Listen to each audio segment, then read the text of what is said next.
మత్తయి సువార్త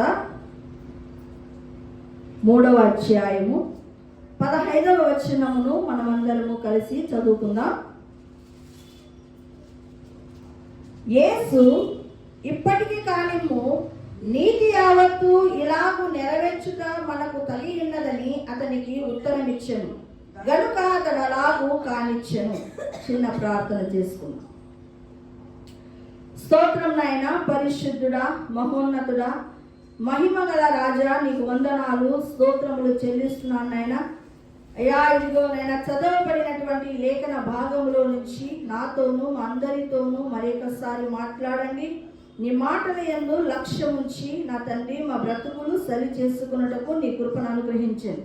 నన్నును మీరు జ్ఞాపకం చేసుకున్న నాయన సిలువ చాటును మరుగుపరిచి ఈ వాక్యమును తండ్రి సరైన రీతిగా విధించి పంచిపెట్టుటకు జ్ఞానాత్మను అభిషేకమును అయా జీవమును దయచేసి నైనా నీ కృప మెండుగా అనుగ్రహించి నడిపించమని వినేవారికి నైనా తండ్రి గ్రహించే శక్తిని కూడా గైకునే శక్తిని కూడా కలుగచేయమని యేసునామములు అడుగుతున్నాను తండ్రి, ఆమేన్. చదవబడినటువంటి లేఖన భాగంలో యేసు ప్రభు గలిలయ నుండి యోర్దాను నదికి బాప్తీసం ఇచ్చి యోహాను దగ్గరికి వచ్చాడు. ఎందుకు వచ్చాడు? బాప్తీసం తీసుకోవడానికి వచ్చాడు. బాప్తీసం తీసుకోవడానికి వస్తే యోహాను ఏమన్నాడంటే, బాప్తీసం ఇచ్చి యోహాను ఏమన్నాడంటే, నేను నీ చేత బాప్తీసం తీసుకోవలసి ఉండగా నా చేత నువ్వు బాప్తీసం తీసుకుందు అని అలా స్టాప్ చేయడానికి, నివారించడానికి చూశాడు. అలా స్టాప్ చేయడానికి వెళ్తే యేసు ప్రభు ఏమన్నాడంటే, ఇప్పటికీ కానిమ్ము ఏమన్నాడు, నీతి యావత్తు ఇలాగ నెరవేర్చుట మనకు తగి ఉన్నది. ఎవరికి? మనకు. అదేముంది? మనకు తగి ఉన్నది అని చెప్పడం జరిగింది. ఆ రీతిగా యేసు ప్రభు శరీరధారి ఈ భూమి మీదకి వచ్చిన తర్వాత ఆయన కూడా ఒక ఆజ్ఞను ఇస్తున్నాడు, ఒక ఆజ్ఞను పాటిస్తున్నాడు. యోర్దాను నదిలో ఆయన ఏం చేస్తున్నాడు? బాప్తీసం తీసుకున్నాడు. బాప్తీసం తీసుకుంటున్నాడు అని అంటే ఆయన మనకి మొత్తం మానవాళికంతా కూడా ఒక ఆజ్ఞను పెడుతున్నాడని అర్థం. ఆయన యోర్దాను నదిలో ఏం చేస్తున్నాడు? బాప్తీసం తీసుకుంటున్నాడు. అంటే యోర్దాను నదిలో ఇలాగో ముంచుడు బాప్తీసం తీసుకున్నాడని అర్థం. పాత నిబంధనలో కూడా మోషేను బట్టి ఎర్ర సముద్రంలోను తర్వాత మేఘము కింద కూడా వాళ్ళు బాప్తీసం తీసుకున్నట్లుగా ఉంది. పాత నిబంధనలో సాదృశ్యముగా అలాగూ చెప్పబడింది. చూడండి, బాప్తీసం తీసుకోవడం వల్ల మనము ఏంటి, అక్కడ ముగ్గురు సాక్షులుగా మనము బాప్తీసం తీసుకుంటున్నాం. ముగ్గురు ఎదుట బాప్తీసం తీసుకుంటున్నట్టు లెక్క. 1 యోహాను పత్రిక 5వ అధ్యాయము 7వ వచనం చూడండి. సాక్ష్యం ఇచ్చేవారు ముగ్గురు అనగా ఆత్మయు నీళ్లును రక్తమును ఈ ముగ్గురు ఏకీభవించి ఉన్నారు. ఈ ముగ్గురు ఏకీభవించి ఉన్నారు. అంటే బాప్తీసం తీసుకునేటప్పుడు ఏమేమి సాక్ష్యం చెప్తున్నారు? పరిశుద్ధాత్మ దేవుడు, నీళ్లు, మరి రక్తము, ముగ్గురు ఏమిస్తున్నారు? సాక్ష్యం ఇస్తున్నారు అని అర్థం. చూడండి, యేసు ప్రభు ఒక ఆజ్ఞని ఇచ్చాడు. ఇప్పుడు ఏంటి? నీళ్ళల్లో ముంచుడు బాప్తీసమే తీసుకోవాలి. అక్కడ ఏ విధమైన చిలకరింపు జరగలేదు. యోర్దాను నదిలో ముంచుడు బాప్తీసమే తీసుకున్నాడు. కాబట్టి లేఖనానుసారంగా మనము కూడా యేసు ప్రభువును ఫాలో అవుతున్నాం. కాబట్టి మనమందరం కూడా ఏ బాప్తీసం తీసుకోవాలా? ముంచుడు బాప్తీసము తీసుకోవాలి. సరే, బాప్తీసము నువ్వు తీసుకుంటున్నావు. రక్షింపబడిన ప్రతి బిడ్డ కూడా బాప్తీసము తీసుకుంటారు. తీసుకున్నప్పుడు నీ జీవితంలో ఏమి జరుగుతుంది అది ఈరోజు మనము తెలుసుకుందాం. 1 పేతురు పత్రిక 3వ అధ్యాయము 20-21 చూడండి. 19 చదువుతున్నాం. దేవుని దీర్ఘశాంతము ఇంకా కనిపెట్టుచుండినప్పుడు పూర్వము నోవహు దినాలలో ఓడ సిద్ధపరచుచుండగా అవిధేయులైన వారి యొద్దకు అనగా చెరలో ఉన్న ఆత్మల యొద్దకు ఆయన ఆత్మరూపిగానే వెళ్ళి వారికి ప్రకటించెను. ఆ ఓడలో కొందరు అనగా 8 మంది నీటి ద్వారా రక్షణ పొందిరి. దానికి సాదృశ్యమైన బాప్తిసము ఇప్పుడు మిమ్మును రక్షించుచున్నది. అదేమనగా శరీర మాలిన్యము తీసివేయట కాదు, కానీ యేసుక్రీస్తు పునరుద్ధాన మూలముగా దేవుని విషయము నిర్మలమైన మనస్సాక్షినిచ్చు ప్రత్యుత్తరమే. చూడండి, నోవహు దినాలలో దేవుడు చెప్పిన ప్రకారముగా ఓడను సిద్ధపరిచారు. ఓడను సిద్ధపరుస్తూ ఉన్నప్పుడు నోవహు అక్కడ ఉన్నటువంటి జనులతో ప్రకటించాడు, కొన్ని దినములకు జల ప్రళయం రాబోతుంది, అందరూ ఓడలోనికి రమ్మని ఒక ఆహ్వానం పలికాడు. అయితే ఆ ఆహ్వానాన్ని ఎవరు కూడా రిసీవ్ చేసుకోలేదు. కాబట్టి నోవహు, వాళ్ళ భార్య, నోవహు యొక్క 3 కుమారులు, కోడళ్ళు, మొత్తం 8 మంది ఓడలోకి వెక్కారు. జల ప్రళయం రాబడింది, మొత్తం అందరూ నశించారు. ఒక 8 మంది మాత్రమే ఓడ ఎక్కి రక్షింపబడము జరిగింది. అయితే ఇక్కడ 19వ వచనం చూడండి, దేవుడి దీర్ఘశాంతము ఇంకా కనిపెట్టుచున్నప్పుడు. దేవుడికి ఏముంది? దీర్ఘశాంతము ఉంది. చూడండి, యేసు ప్రభు ఈ లోకానికి వచ్చాడు. ఏం చేశాడు? నా పాపముల నిమిత్తము ఆయన భూమి మీద సిలువ వేయబడ్డానికే వచ్చాడు. మన అతిక్రమాలను తుడిచిపెట్టడానికి, అపరాధములను తుడిచిపెట్టడానికి, ప్రతి విధమైన చీకటి సంబంధమైన రోగముల నుంచి విడిపించడానికి, మనలో ఉన్నటువంటి దరిద్రతను తీసివేయడానికి, శాపమును తీసివేయడానికి యేసు ప్రభు ఈ లోకానికి వచ్చాడు. వచ్చి ఆయన సిలువ యజ్ఞము చేశాడు. సిలువలో ఆయన గాయపరచబడ్డాడు. అవునా? అంటే ఆయన మన తలంపులు, ఆలోచనలతో చేస్తున్నటువంటి ప్రతి తప్పుడు కార్యానికి ఒక సాదృశ్యంగా తల మీద ముళ్ళ కిరీటాన్ని పెట్టుకున్నాడు. చేతులలోను కాళ్ళలోను చీలలు పొడిపించుకున్నాడు. ఎందుకు పొడిపించుకున్నాడు అంటే, నువ్వు చేతులతో కాళ్ళతో విపరీతమైన కార్యాలు, చేయకూడని కార్యాలు చేస్తున్నావు కాబట్టి. శరీరం అంతా కూడా ఒకటి తక్కువ 40 కొరడా దెబ్బలు కొట్టించుకున్నాడు. 40 కొరడా దెబ్బలు అంటే ఇక్కడ ఎందుకు కొట్టించుకున్నాడు అంటే, నీ దేహముతో చేసినటువంటి పాపమును పరిహరించడానికి. ఆ రీతిగా ఆయన తల మొదలుకొని అరికాలు వరకు మంచి అన్నది లేనివాడుగా ఆయన శిలువలో బలి అయ్యాడు, చనిపోయాడు. శరీరంలోని రక్తం అంతా కార్చాడు. ఒక్క చుక్క రక్తపు బొట్టు కూడా తన శరీరంలో లేకుండా శరీరంలో ఉన్నటువంటి రక్తాన్నంతా కార్చి చనిపోయాడు. ఆ శిలువలో సమాధి చేయబడ్డాడు. 3వ నాడు తిరిగి లేచాడు. ఆయన మృత్యుంజయుడై తిరిగి లేయడం జరిగింది. మరణాన్ని జయించి లేచాడు. చూడండి, ఇక్కడ సమాధి చేయబడ్డాడు కదా, శిలువలో ఆయన చనిపోయి సమాధి చేయబడ్డాడు. 3వ నాడు తిరిగి లేచాడు. సమాధి చేయబడ్డప్పుడు యేసు ప్రభు అక్కడ చెప్పబడిన మాట ఏంది చెప్తాను. అవిధేయులైన 20వ వచనం, అవిధేయులైన వారి యొద్దకు అనగా చెరలోనున్న ఆత్మల యొద్దకును ఆయన ఆత్మరూపిగానే వెళ్ళి వారికి ప్రకటించెను. దేవుడు దీర్ఘశాంతం ఇంకా ఉంది కాబట్టి ఇంకొక ఛాన్స్ ఇద్దామని యేసు ప్రభు సమాధి చేయబడినప్పుడు ఆయన ఆత్మరూపిగా ఆత్మల లోకానికి వెళ్ళాడు. అంటే పాతాళ లోకానికి వెళ్ళి అక్కడ ఆ దినములలో, నోవహు దినములలో ఎంతో మంది అవిధేయత చూపారు.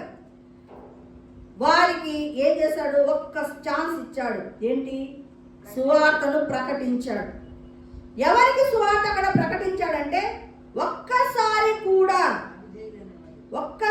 కూడా యేసు ప్రభువును గురించినటువంటి మాట వినని వారికి సువార్తను ప్రకటించాడు. అలాంటి వారికి ఒక అవకాశాన్ని దేవుడిచ్చాడు. ఎందుకంటే యేసు ప్రభు న్యాయవంతుడైనటువంటి దేవుడు. వారికి అంటే యేసు ప్రభు రాకడ కంటే యేసు ప్రభు ఈ భూమి మీదకి రాకముందే వారందరూ ఉన్నారు కాబట్టి వారికి కూడా న్యాయం చేయాలి. కాబట్టి యేసు ప్రభు ఏం చేశాడంటే, ఆత్మల లోకానికి వెళ్ళి అక్కడ సువార్తను ప్రకటించాడు. ఎలా ప్రకటించాడు? చేసేటప్పుడు ఇరు ప్రక్కల కుడి ప్రక్క ఒక దొంగ, ఎడమ ప్రక్క ఒక దొంగ ఉన్నాడు. అలాగా ఒక దొంగ, మారు మనసు పొందినటువంటి దొంగ యేసు ప్రభుతో పాటు ఆత్మల లోకానికి వెళ్ళడం, అతని సాక్ష్యము చూపించడము జరిగింది. దాని వలన అనేకులు ఆ టైంలో మారు మనసు పొందడము జరిగింది. చూడండి, ఇక్కడ ఆ నోవహు దినాలలో ఎంతమంది రక్షింపబడ్డారు? 8 మంది రక్షింపబడ్డారు. అయితే ఇప్పుడు నీకు మరొక ఛాన్స్ ఏంటి? యేసు ప్రభును సొంత రక్షకుడిగా ఎవరైతే అంగీకరిస్తారో వారికి మరొక అవకాశం ఉంది. నువ్వు బాప్తిజం తీసుకుంటే యేసు ప్రభును తన సొంత రక్షకుడిగా అంగీకరించి ఎవరైతే బాప్తిజం తీసుకుంటారో వాళ్ళకి ఏమొస్తుందంటే, ఇక చెప్తున్నాడు, నిర్మలమైన మనస్సాక్షి వస్తుంది. ఏమొస్తుంది? చూడండి, దానికి సాదృశ్యమైన బాప్తిజం ఇప్పుడు మిమ్మల్ని రక్షించుతున్నది. అదేమనగా శరీర మాలిన్యము తీసివేయట కాదు, కానీ యేసుక్రీస్తు పునరుత్థానం మూలముగా దేవుని విషయము నిర్మలమైన మనస్సాక్షినిచ్చు ప్రత్యుత్తరమే. బాప్తిజం తీసుకుంటే నీకు వచ్చేది ఏంటి? నిర్మలమైన మనస్సాక్షి వస్తుంది. హెబ్రీయులకు రాసిన పత్రిక 9వ అధ్యాయం 14వ వచనంలో ఏముంది? నిత్యుడకు ఆత్మ ద్వారా తన్ను తాను దేవునికి అర్పించుకున్న క్రీస్తు రక్తము నిర్జీవ క్రియలను విడిచి జీవము గల దేవుణ్ణి సేవించినట్టు మీ మనస్సాక్షిని ఏం చేస్తుంది? మనస్సాక్షిని శుద్ధి చేస్తుంది. ఏది మనస్సాక్షిని శుద్ధి చేసేది? యేసయ్య రక్తం. ఏది? యేసయ్య రక్తము నీ మనస్సాక్షిని ఎక్కువగా శుద్ధి చేస్తుంది. అంతకుముందు నీ మనస్సాక్షికి వాత వేయబడింది, చచ్చిపోయి ఉంది. చచ్చిపోయిన నీ మనస్సాక్షి ఏమొస్తుంది? ఇప్పుడు క్రీస్తు రక్తంతో కడుక్కునే అవకాశం ఉంది. ఎప్పుడు కడుక్కోగలుగుతావు? యేసయ్యను నమ్మి రక్షింపబడి బాప్తిజం తీసుకున్న వారికి అవకాశం ఉంది.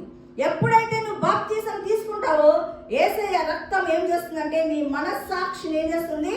శుద్ధి చేస్తుంది. ఇప్పుడు చెప్పేది ఏంటంటే, నువ్వు బాప్తిజం తీసుకుంటే నీ మనస్సాక్షి కడగబడుతుంది. అంతవరకు చచ్చిపోయినటువంటి నీ మనస్సాక్షికి ఏమొస్తుంది?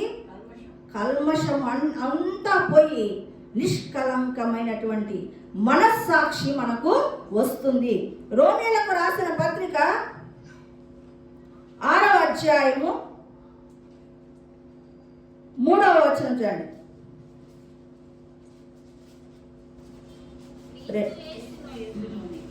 క్రీస్తు యేసులోనికి బాప్తిజం పొందిన మనమందరము ఆయన మరణములోనికి బాప్తిజం పొందితిమని మీరు ఎరుగరా?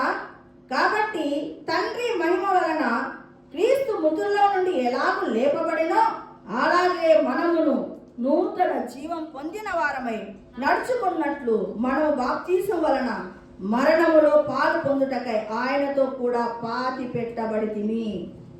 యేసు ప్రభు ఏం చేశాడు? శిలువలో మరణించాడు, సమాధి చేయబడ్డాడు, 3వ నాడు తిరిగి లేచాడు.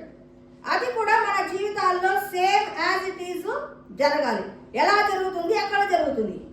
మనము కూడా బాప్తిజం తీసుకున్నప్పుడు ఏమవుతుందంటే, మనము ఎప్పుడైతే నీళ్ళల్లోకి ఇలా ముంచుతామో ఏమైపోతాయంటే, మన పాపముల నిమిత్తం కదా ఆయన చనిపోయింది యేసు ప్రభు. ఆ పాపాలన్నీ నీటిలోకి పడిపోతాయి. ఇలా ముంచినప్పుడు మనము సమాధి చేయబడతాం. అంటే మనము చనిపోయాం. దేని విషయంలో చనిపోయాం? పాపముల విషయంలో చనిపోయాం. మళ్ళీ ఇలా లేపినప్పుడు అర్థమేమి? మనము తిరిగి లేస్తున్నాం. మనలోకి ఏమొస్తుంది? నూతన జీవం వచ్చింది. అంటే అక్కడ యేసు ప్రభు శిలువలో కార్యాన్ని చేశాడు. దానికి సాదృశ్యమైన కార్యాన్ని బాప్తిజం తీసుకోవడం ద్వారా మనము కూడా ఆ కార్యాన్ని చేస్తూ ఉన్నాం. దీనివల్ల ఏం చెప్తున్నామంటే, బాప్తిజం తీసుకుంటూ మనము బహిరంగ సాక్ష్యాన్ని ప్రకటిస్తున్నాం. ఏం చేస్తున్నాం? బహిరంగ సాక్ష్యాన్ని ప్రకటిస్తున్నాం. ఏమని? యేసు ప్రభు శిలువలో చనిపోయాడు, సమాధి చేయబడ్డాడు, 3వ నాడు తిరిగి లేచాడు, అది నేను నమ్ముతున్నాను. అదే రీతిగానే నేను కూడా నీళ్ళల్లో బాప్తీసం తీసుకుంటున్నాను. సాదృశ్యమైనటువంటి ఆ యొక్క బాప్తీసము దేనికి సాదృశ్యం అంటే దేనికంటే బహిరంగ సాక్ష్యము చెప్పడానికి, అందరి ఎదుట బహిరంగ సాక్ష్యము చెప్పడానికి మనం ఏం చేస్తున్నాము? బాప్తీసము తీసుకుంటున్నాం. అదే 6వ అధ్యాయంలో 7వ వచనం చూడండి. రోమీలకు రాసిన పత్రిక 6వ అధ్యాయం 7వ వచనం. చనిపోయిన వాడు పాప విముక్తుడని తీర్పు పొంది ఉన్నాడు. చనిపోయిన వాడు ఏమంట? పాప విముక్తుడు. ఎప్పుడైతే మనం సమాధి చేయబడతామో, నీళ్ళల్లో ముంచుడు చేసినప్పుడు మనం సమాధి చేయబడినట్టు లెక్క. మన పాపాలు ఏమైతాయని చెప్పినాను? నీళ్ళల్లోకి పడిపోతాయి. అప్పుడు పాపము నుంచి నువ్వేమైపోతావు? విముక్తుడవుతావు. పాపం నుంచి ఏమవుతావు? విముక్తుడవుతావు. చూడండి 14వ వచనం చూడండి. మీరు కృపకే గాని ధర్మశాస్త్రమునకు లోనైన వారు కారు కనుక పాపము మీ మీద ప్రభుత్వము చెయ్యదు. ఇక కృప చేతనే కదా మనం రక్షింపబడ్డాం. దేని చేత రక్షింపబడ్డాం? కృప చేత రక్షింపబడ్డాం. కాబట్టి ఇక పాపము మన మీద ప్రభుత్వము చెయ్యదు. అది అంటే పాపము మన మీద ఏలుబడి చెయ్యదు. అంటే మనం ఏం చేస్తున్నాం అంటే పాత పురుషుణ్ణి, పాత ఆదామును మనం ఏం చేస్తున్నట్టు పాతి పెడుతున్నాం అని అర్థం. ఏం పెడుతున్నాం? పాతి పెడుతున్నాం అని అర్థం. కొలస్సీలకు రాసిన పత్రిక 2వ అధ్యాయము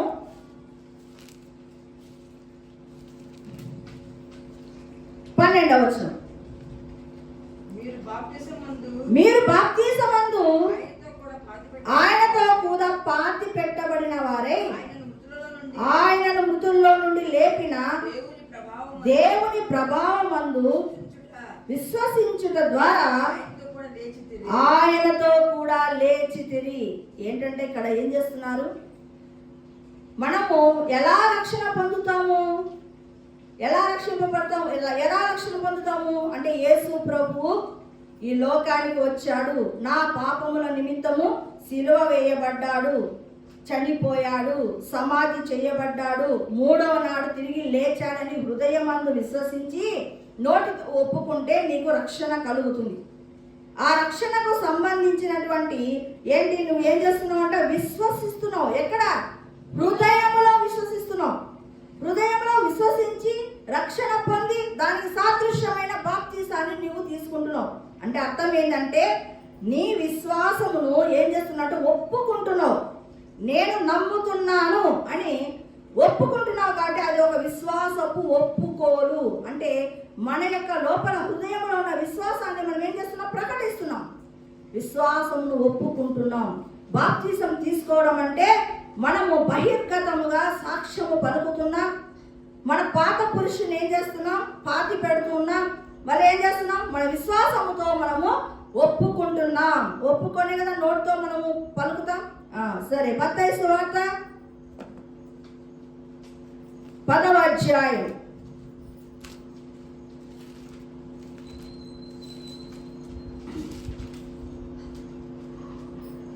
32వ వచనం చూద్దాం. మనుషుల ఎదుట నన్ను ఒప్పుకొని వాడేవాడు పరలోకమందును నా తండ్రి ఎదుట నేను వారిని ఒప్పుకొందును. ఏంటి? నీవు ఏం చేయాలా? మనుషుల ఎదుట ఒప్పుకోవాలి.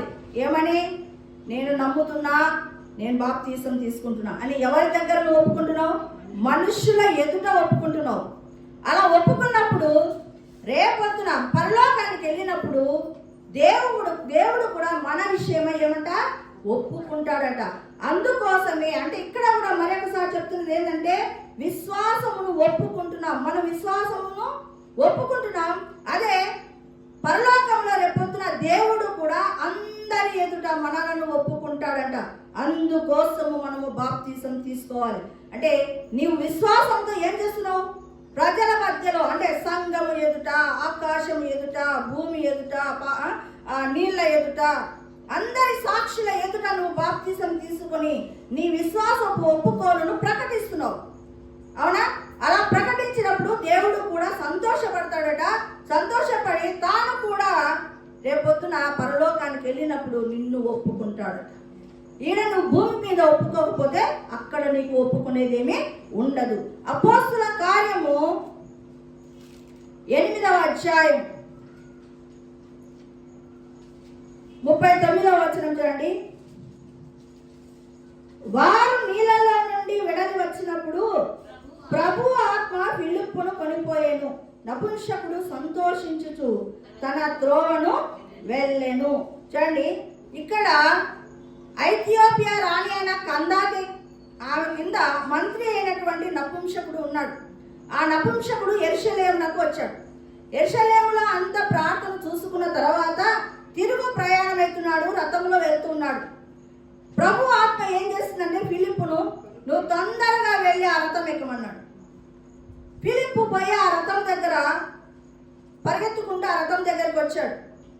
అప్పుడు ఆ సమయంలో ఆ నపుంసకుడు ఏం చదువుతున్నాడు? యెషయా గ్రంథాన్ని చదువుతున్నాడు.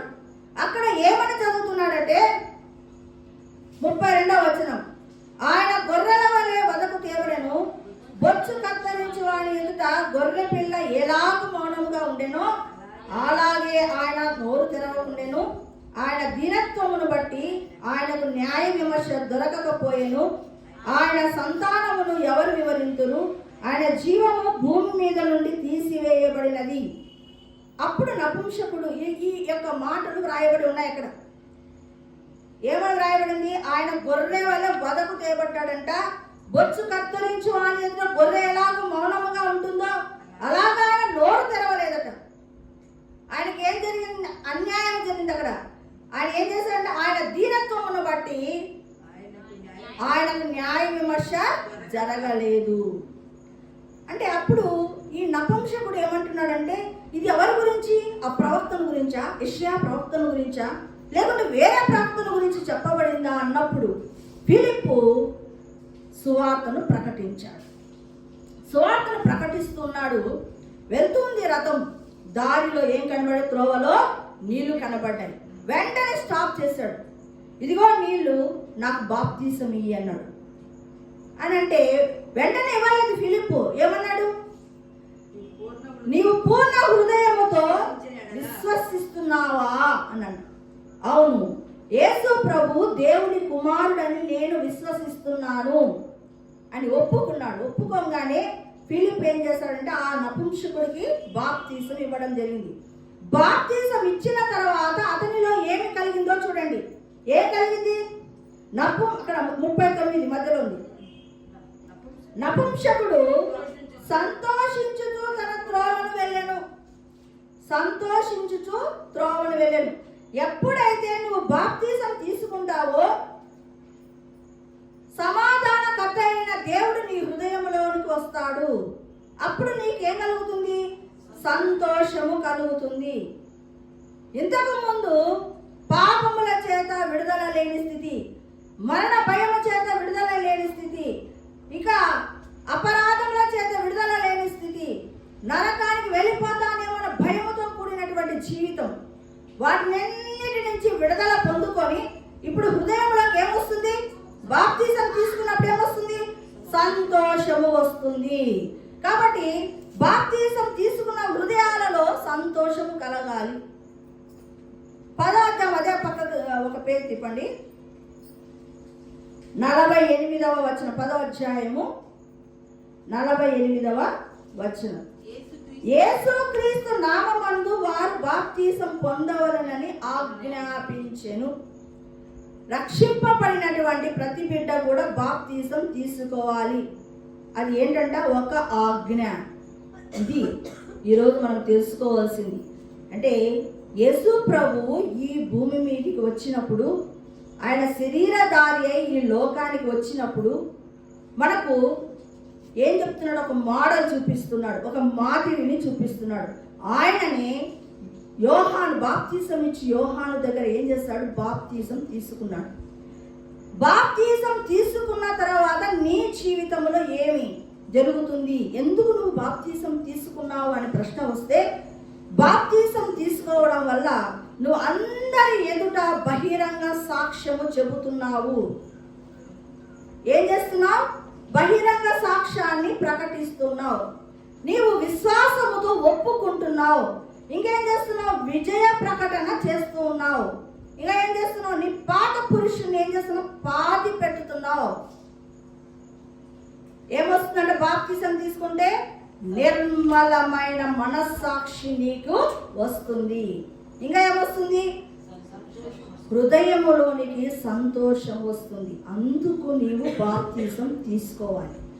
చాలా మంది రక్షింపబట్టిన తర్వాత బాప్తిసం తీసుకోవడానికి వెనుకంజ వేస్తూ ఉంటారు.